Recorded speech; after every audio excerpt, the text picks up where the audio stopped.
The z-score is equal to the value minus the mean over the standard deviation.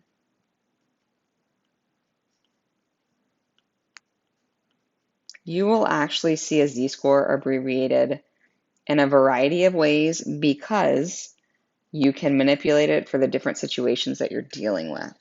So just note that you want to be dealing with a value minus its average divided by its standard deviation. Okay? In 2018, SAT scores were normally distributed with a mean of 1059 and a standard deviation of 210. Draw that distribution, fill in those values. Where do you start? What does that look like? You should know to drop your mean and add standard deviations.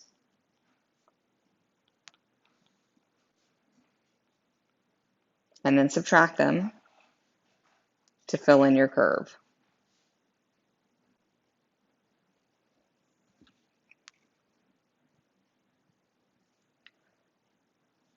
In 2017, SAT scores were normally distributed with a mean of 1055 and a standard deviation of 186. Again, we should know what that looks like when we're adding. Who did better for a student who scored 1270? Well, 1270 is right here for the 2018 scores.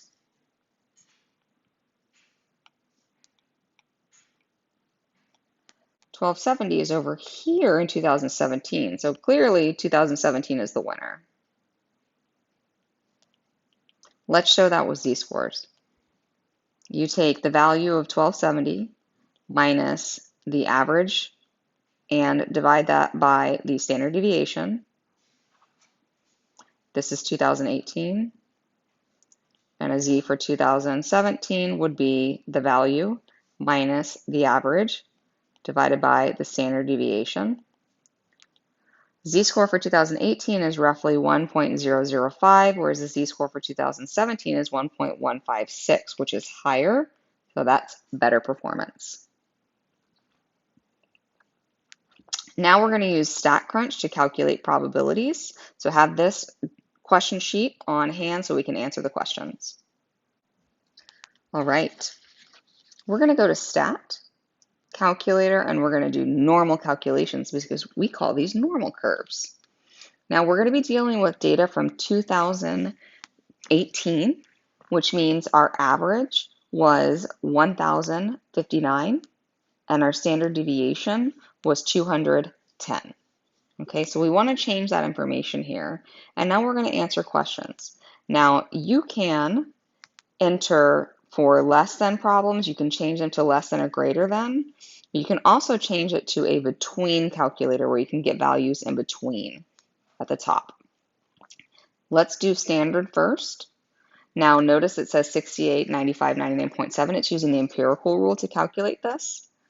The first question is the probability that their SAT score was above 1269. So we change our symbol to greater than, and we say 1689 and hit compute. So we get the area of 0.0013499. That is very unlikely. And notice that there is no shading or curving because it's unlikely that this happened. What is the probability that the score, that their z-score from their score was above a 1? The probability that their z-score from their score was above a 1 is very likely because remember that a z-score of 1 would be at 1 standard deviation above the mean. What's the probability that SAT score was below 723? Look at your picture.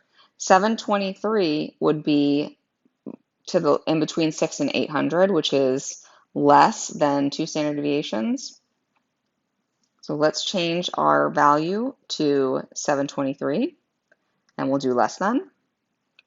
Here's our shading. There's a probability of 0.05. Now we're doing a between. We need to go up to the left, and we change our calculator to between. And we want to do the between the values of 1100 and 1250. And then we go ahead and click compute. So it's shading the area for us, and our probability is 0.24. And what's the probability the score was greater than, that's a typo, greater than 1490? We need to change it back to standard, and we're doing a greater than problem, and we're calculating greater than 1490. Compute. There's the area. Probability is 0.02. It's unlikely. If a school decides to accept only students who have an SAT score above 1520, what percentage of students would they accept? Okay, well, above 1520, 1520, compute, they're going to accept 1.4%. Now we want to change our percentage rather than our mean standard deviation or the value. So we are talking about a 10%. The 10% is 0.1, and it is the highest 10%, so we're talking about greater than 10%. Now you can click compute, and it calculates the value for you. So notice the value is 1,328, and they don't do decimal score, so it would be 1,328 or 1,329. You'd have to, I would say, higher than 1,329 in this case, because students who are 1,328 actually aren't 10%, but that's a little bit more of a stickler, like kind of being persnickety. The low is 20%. Again, we're going to change our percent to 0.2 for 20%, but now we're doing less than here for lower, which is a score of 882. If schools decide they will accept only the top 12%, what would their cutoff be? So we change our percent again. We're dealing with 12%, and we want to do greater than, not less than. Oops. 0.12. Compute. The score would be 1,305, or 1,306 actually. All right, the normal curve is huge in statistics. I know it's a lot. Maybe you need to watch this video more than once. Ask questions during class, but this is a very important material. Using StatCrunch and using the calculators are going to be a necessity for the exam, so you definitely want to practice.